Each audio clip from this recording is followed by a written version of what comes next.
But I want to talk about Prigozhin and whether he's alive or not. Mary Dejevsky is the doyen of commentators on this. She's a foreign affairs columnist with the Independent, spent a heck of a lot of time in Russia, in Washington and lots of other places. Mary, a pleasure to have you on the programme. How are you doing?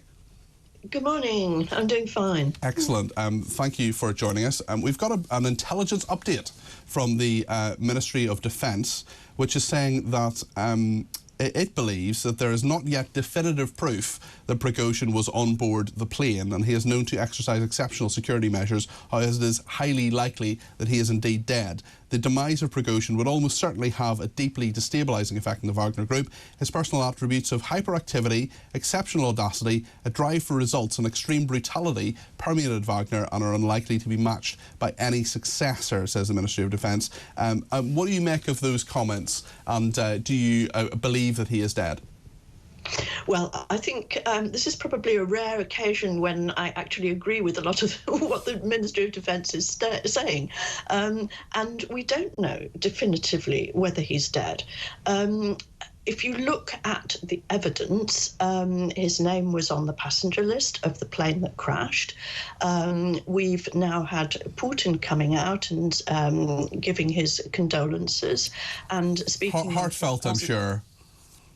Sorry? Heartfelt condolences, I'm sure. Heartfelt condolences, and with a tribute to somebody who was both talented on the one hand and had big mistakes on the other. Well, was one of them getting killed by Putin, though?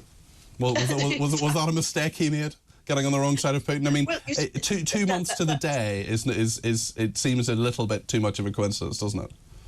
Exactly, and that's, you know, but all that is left very much up to everybody watching to make up their own mind, because there is no definitive proof that Prigozhin is actually dead. I mean, the probability, and, you know, even as somebody of quite a sceptical disposition, I would tend to think that he probably is dead, that he was on the plane, that the plane was downed, that it wasn't an accident, but how it was downed, you know, even the people who, as in the American intelligence services, there seems to be some at least discussion as to whether the plane was downed, and if it was, whether it was by a missile from the ground or whether it was from a bomb or some other device on board.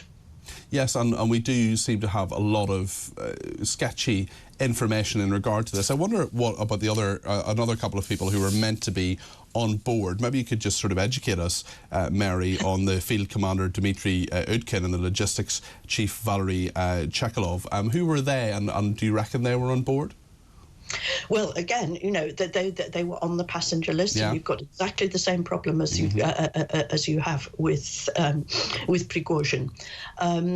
Initial reports suggested that the whole of the Wagner top brass was on that plane. I'm not sure that it's quite that complete. Quite soon afterwards, they said, well, no, actually, they were distributed between the two planes that were flying in convoy, and the second plane landed safely. So I don't think it's the whole top team.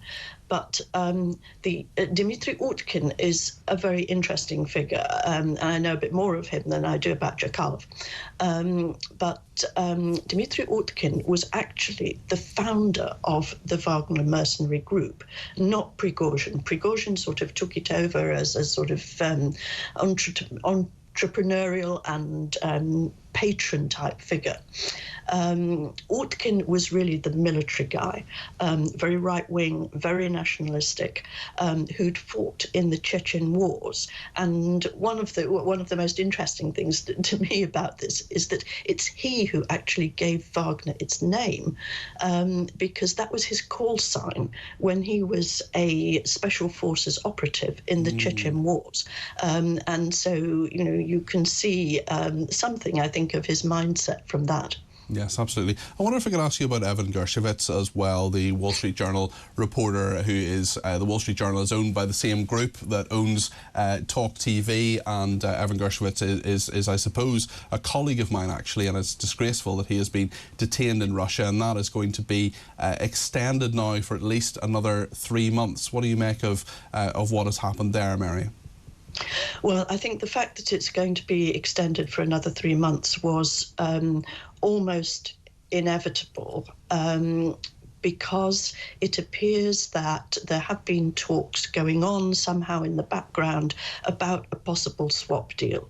And to my mind, right from the beginning, the arrest of Evan Gershkovich was more about a potential swap, maybe about somebody or some people that Russia wanted to get out of the United States or an allied country with the United States. And there have been some reports to that effect.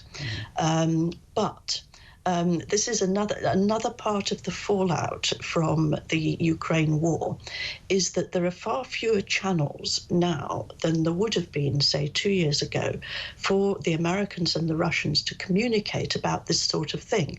So arranging the swap, which it seems to me is going to be the necessary and really the only possible outcome of this, is going to take longer, and it's probably going to be much more complicated than it would have been before. Mary, lots of sense spoken. You've decoded a lot of that for me. Thank you so much, as always. Mary Dejevsky there, foreign affairs columnist at the Independent. She